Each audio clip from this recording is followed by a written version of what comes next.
पिले माने आज आम गहन रे आसी पहुँची जाइछंती पूर्वतन छात्र पिकेश खिलार तम समस्तंकर प्रिय पिकेश भाई हाँ ना पिकेश भाई डाक एबे से पहुँची जाइछंती आस पिकेश जा टे ताली दियो पिकेश भाई पाई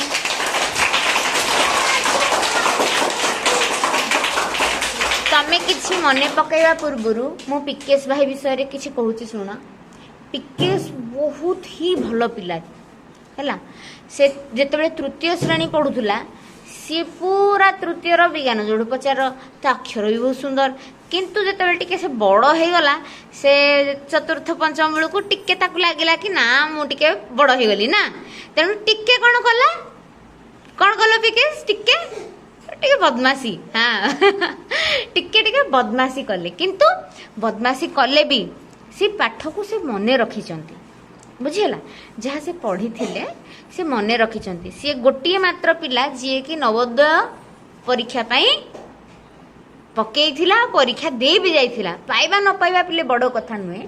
से पकेइथिला तेणु ता पई ताळी जे से गोटे पिला पकेइथिला आ केही पकेइ नथिला वर्तमान सी भी गोटे पिला जी कि शिशु मंदिर रे पाठ पढ़ुचंती आर अलग सांगसाथी माने किए खलार रे पढ़ुची कि का मामू घरे पढ़ुची किए का मामू घरे पढ़ुला से तांको घरे जाई पढ़ुचंती तो एबे मो पिकेश को अनुरोध करिवि हमर पिकेश पिला मानो को किछि कहिबो कि पाठ से जो पढ़ी थिले तांको समय रे से जो प्रथम रु पंचम पर्यंत जो पढ़ी थिले तांकर स्कूल रे अभिज्ञता कहिबो आउ जदि पढ़ी न था कौन असुविधा था जो पढ़ी जी बोली कौन सुविधा होईची से टिके पिला मानो कहिबो कुआ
ସବୁ ପଢି ସାରା ପରେ ଷଷ୍ଠ ଗତି ଯିବ ଷଷ୍ଠର କୋ ପାଠ ବି ଅଲଗା